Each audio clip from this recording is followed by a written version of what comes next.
Merhaba arkadaşlar. Bugün Blitzwolf'un yeni projeksiyonu VP8'in incelemesini yapacağız. Bu projeksiyonun diğer VP serilerine göre en önemli artısı bence hem kablosuz olarak görüntü aktarabilmesi hem de kablosuz olarak sesini aktarabilmesi. Telefonunuzun ekranını ister kablolu olarak isterseniz de kablosuz olarak projeksiyon üzerinden yansıtabiliyorsunuz. Diğer güzel bir özellik ise diyelim projeksiyona bir TV Box bağladınız veya PlayStation'ınızı bağladınız. Görüntü projeksiyon üzerinden yansıtılırken sesi kablosuz olarak ister bir Bluetooth hoparlöre isterseniz bir tam kablosuz kulaklığa ve kulaküstü kulaklığa yansıtabiliyorsunuz. Bu özellik oldukça başarılı olmuş VP8 modelinde. Diğer modellerde bu özellik bulunmuyor. Yani burada tam kablosuz kulaklığınızı bile projeksiyona bağlayarak direkt sesi kulaklık üzerinden alabiliyorsunuz. Yine bu projeksiyonun doğal çözünürlüğü 720p ancak 1080p'de bunu upscale edebiliyor. Yani görüntüyü büyütebiliyor. 5500 lümen gibi gayet yeterli seviyede bir parlaklığı da bulunuyor bu projeksiyonun. Blitzwolf markası da QC markası gibi maşallah devamlı seri bir şekilde model çıkartıyor. Daha önce incelediğim Blitzwolf projeksiyonların incelemelerini izlemek için yukarıdaki i'ye basabilirsiniz. Yine önümüzdeki hafta detaylı bir karşılaştırma çekeceğim ancak özellikle projeksiyonun görüntünün yanında sesi de kablosuz olarak aktarma özelliğiyle benim oldukça beğenimi kazandığını söyleyebilirim. Projeksiyonu ben Banggood üzerinden aldım. Aşağıda bir indirim kodu da bulunuyor. İndirim koduyla birlikte yaklaşık olarak bugünün dolar kuruyla 993 TL'ye bu projeksiyonu alabiliyorsunuz. Projeksiyonu almaya niyetiniz varsa eğer incelemeyi sonuna kadar izlemenizi tavsiye ederim. Bu arada indirimli ürünleri, fırsat ve kuponları buradaki Telegram adresinde paylaşıyorum. Eğer indirimlerden haberdar olmak istiyorsanız da katılmanızı rica ederim. Son olarak kanala destek olmak isterseniz abone olup video bildirimlerini açarsanız çok mutlu olurum. Hadi şimdi projeksiyonu detaylı olarak incelemeye başlayalım. Projeksiyonu vergiler dahil olarak aldığınız zaman bu şekilde arası kargoyla geliyor. Bu yanında bir Türkiye uyumlu adaptör eklenmiş. Taşırken zarar görmemesi için bu şekilde güzel bir paketleme yapılmış. Burada bir kullanım kılavuzu çıkıyor. Bu kutunun içine baktığımızda HDMI görüntü kablosu, analog video kablosu, güç kablosu, lens temizleme bezi, kumanda ve bir adet de VGA görüntü kablosu. Bir adet de tripodun altına takıp yüksekliğini ayarlayabileceğimiz bir vida geliyor kutu içerisinde gördüğünüz gibi. Tasarım olarak diğer incelediğim Blitzwolf projeksiyonlarına göre oldukça ilginç ve fütüristik bir tasarımı var. Yani oldukça değişik bir tasarımı yapmışlar bu sefer. Böyle yarış arabası gibi. Burada bir kapak bulunuyor.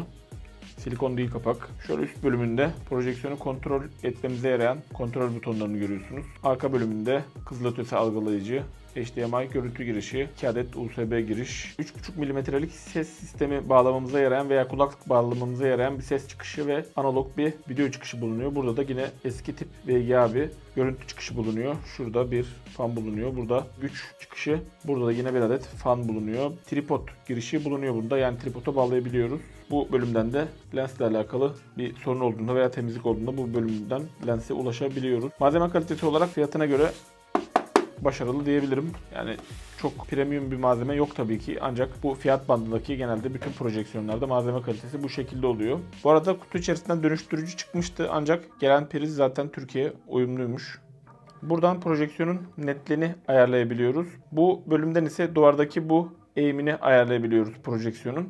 Kısaca bir projeksiyonun teknik özelliklerine bakacak olursak bu projeksiyonda LED bir lamba bulunduğu için 40.000 saat gibi uzun bir kullanım süresi vaat ediyor projeksiyon. 2000'e 1 bir kontrast oranı bulunuyor. 5500 lümenlik bir parlaklığı bulunuyor. 720p doğal çözünürlüğü, 1080p'ye kadar da bu çözünürlüğü destekliyor. Kablosuz hem görüntü hem de ses aktarımını destekliyor bu projeksiyon. Bluetooth 5.0 kullanıyor. 1.4 kilogramlık ağırlığı bulunuyor. 65 Watt'ta güç tüketimi bulunuyor projeksiyonun. Projeksiyon boştayken bu şekilde bir ses çıkartıyor. Hep aynı noktadan ve aynı programla aynı yerden yaptığım desibel testinde gördüğünüz gibi bu sonucu aldı. Bu sonuçların birbirleriyle tutarlı olarak karşılaştırılabilmesi için projeksiyonun ve desibel testini yaptığınız cihazın aynı uzaklıkta olması gerekiyor. Hatta belki de aynı konumda bile olması gerekiyor. Çünkü konum farkından dolayı bile bu desibel değerleri değişebiliyor. Yani burada gördüğünüz bu 4 değerin hepsini aynı şartlar altında gerçekleştirdim. Ve netlik testine bakacak olursak ortayı netlediğim zaman gördüğünüz gibi köşelerde çok hafif bir bulanıklık olabiliyor ancak o da çok hafif. Yani böyle yakından bakarsanız belli oluyor. Bu sağ köşe sanki bir tık daha bulanık gibi diğer köşelere göre. Şöyle gördüğünüz gibi yazılar da gayet net bir şekilde okunabiliyor. Bu sağ üst köşedeki çok hafif bulanıklığı bu şekilde izleme mesafesine gelip de izlediğiniz zaman herhangi bir şekilde fark etmiyorsunuz. Projeksiyonu düz olarak masaya yerleştirdim. Şu ayak kısmını da taktım. Ancak görüntüde çok hafif eğim var. Ondan dolayı şöyle bir kağıt parçasını bu arka ayağa koyduğum zaman görüntüdeki bu değişiklik çok az düzeliyor. Genelde bu şekilde yamukluklar masadan kaynaklı olur ama bu projeksiyonun ayaklarının biri biraz yamuk gibi geldi bana. Şöyle perde açık performansı da gün ışığında projeksiyonun bu şekilde. Yani gayet başarılı ancak çok zevk vermez bu şekilde aydınlıkta izlemek. Ama izlenebiliyor gördüğünüz gibi. Bir de ekstra tepe lambasını da açalım. Gördüğünüz gibi biraz daha görüntü soluklaştı. Ancak karanlıkta izlediğiniz zaman veya loş bir ortamda izlediğiniz zaman gayet iyi bir performans alabilirsiniz. Ekstra bu şekilde illaki bir perde de yansıtmanıza gerek yok. Bu şekilde şampanya rengi veya beyaz renk bir duvarda gayet işinizi görür. Kanaldaki eski incelediğim bütün projeksiyonları duvarda yansıtarak incelemiştim. Projeksiyonun şöyle bir menülerine bakacak olursak gördüğünüz gibi diğer Brightfall projeksiyonlarla birebir aynı. Fotoğraf modu, değiştirme özelliği, renk sıcaklığı, görüntünün boyutu, gürültü giderme ayarı. Burada projeksiyonu ters taktığımız zaman gördüğünüz gibi görüntünün değiştirmesi. Burada da projeksiyonu uzağa koyduğumuz zaman ve perdemiz eğer ufaksa eğer bu şekilde 75 ile 100 arasında bir değer belirleyip görüntüyü küçültebiliyoruz. Burada yine renkle alakalı olan ayarlar bulunuyor. Bu sağa bastığımızda sesle alakalı olan ses modlarını veya equalizer'ı kendimiz buradan değiştirebiliyoruz. Kumandadaki kaynak düğmesine bastığımız zaman ise gördüğünüz gibi HDMI, VGA görüntü çıkışı, USB. Burada gördüğünüz uzantılardaki film, müzik ve fotoğraf dosyalarını bu projeksiyon üzerinde herhangi bir ekstra oynatıcıya ihtiyaç duymadan oynatabiliyoruz. Yine bu ayarlar kısmı biraz önce girdiğimiz yer. Bu AVD yine analog video çıkışı. Menüdeki bu Bluetooth kısmına geldiğimizde ise buradan tam kablosuz kulaklıklarımızı, kafa üstü kulaklıklarımızı, Bluetooth hoparlörlerimizi veya evimizde Bluetooth bir soundbar yani ses sistemi varsa kablosuz olarak ses aktarabilen cihazlarımızı buradan projeksiyona bağlayabiliyoruz. Ve projeksiyon ister flash bellek üzerinden bir şey oynatsın, isterse de HDMI üzerinden bir TV Box veya PlayStation bağlı olduğu zaman da bunların ses kaynaklarını bizim kulaklığımıza veya Bluetooth hoparlörümüze verebiliyor. Bu oldukça güzel bir özellik olmuş. Projeksiyona bağlayacağımız kulaklık veya Bluetooth hoparlör açık olduğu zaman buradan arama düğmesine basıyoruz ve listeden çıkan cihazımıza bağlan seçeneğini tıklıyoruz. Bir kere bağlandıktan sonra bir daha bu projeksiyonun hafızasında kaydediliyor. Bir daha projeksiyonu açıp kapattığımız zaman otomatikman kulaklığımıza veya hoparlörümüze bağlanıyor projeksiyon. Evet, şu an gördüğünüz gibi ses Alo T19'dan geliyor. Mi Box bağlı. Tam kablosuz kulaklığınızı takarak da rahat bir şekilde film izleyebilirsiniz. Gördüğünüz gibi kablosuz bir Bluetooth hoparlörü de direkt projeksiyona bağlayabiliyoruz. Bu şekilde ve görüntüyü projeksiyondan alırken sesi direkt buradan alabiliyoruz. Yani soundbar'da varsa eğer burada soundbar'ınızı da direkt projeksiyona kablosuz olarak bağlayabilirsiniz. Şimdi herhangi bir ses gecikmesi var mı? Bir de bunu test edelim.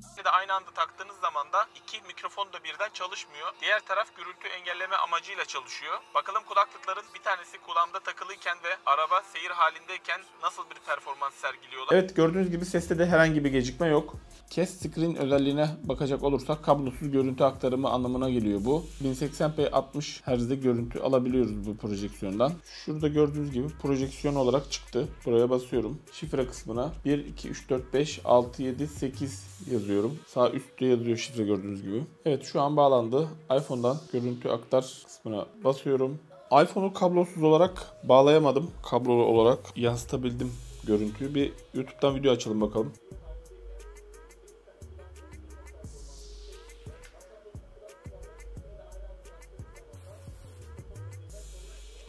Gördüğünüz gibi ara ara bozulmalar oluyor eğer müdahale ederseniz.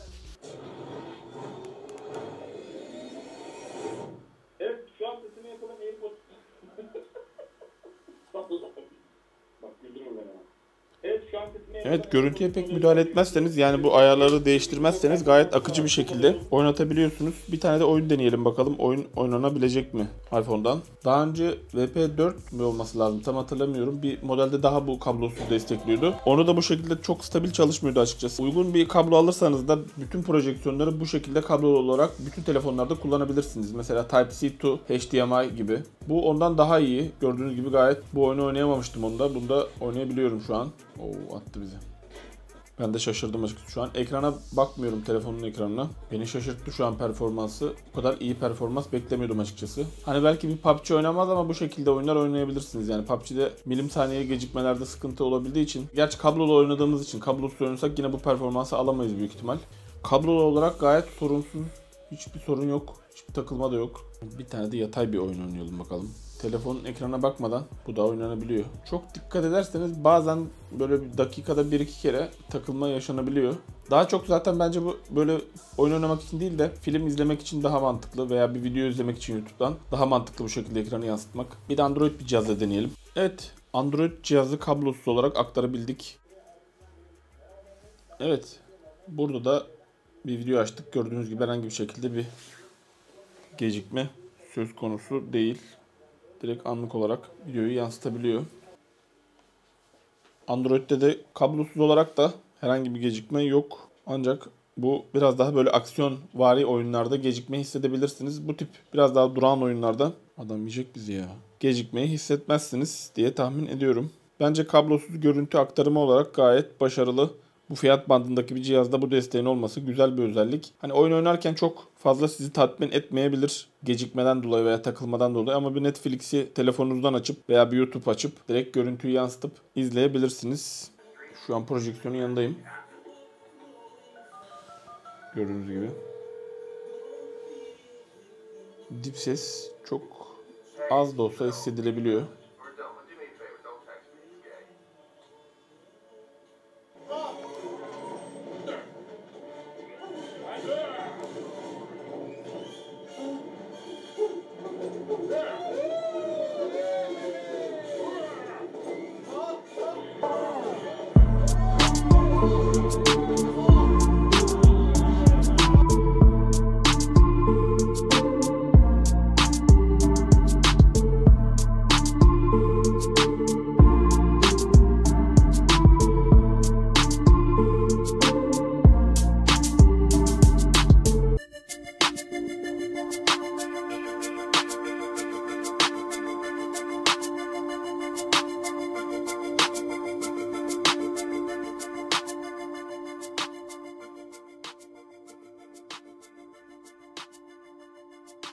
Evet, fiyat ve sonuç kısmına gelecek olursak bu projeksiyon kablosuz olarak görüntü aktarabilmesi ve kulaklıklarımızı, ses sistemimizi veya Bluetooth hoparlörlerimizi de kablosuz olarak bağlanabilme özelliğiyle diğer modellerden ayrılıyor. 720p çözünürlüğü çok mükemmel bir çözünürlük değil, ancak fiyat bandı düşünüldüğünde gayet tatmin edici bir performans sergiliyor. Yani 1080p bir projeksiyonla yan yana iki görüntüyü getirmediğiniz sürece 720p projeksiyondan da tatmin edici bir performans elde edersiniz. Şu anki aşağıdaki indirim koduyla birlikte projeksiyonu 993 TL'ye vergiler dahil olarak satın alabiliyorsunuz. Bence projeksiyonun sundukları düşünüldüğünde fiyat performans olarak oldukça üst sıralara yerleştirebilirim bu projeksiyonu. Siz projeksiyon hakkında ne düşünüyorsunuz? Video işinize yaradıysa beğenmeyi ve yeni videolarımı da kaçırmamak için kanalıma abone olup zil butonuna basmayı unutmayın. Bir sonraki videoda görüşmek üzere. Hoşçakalın.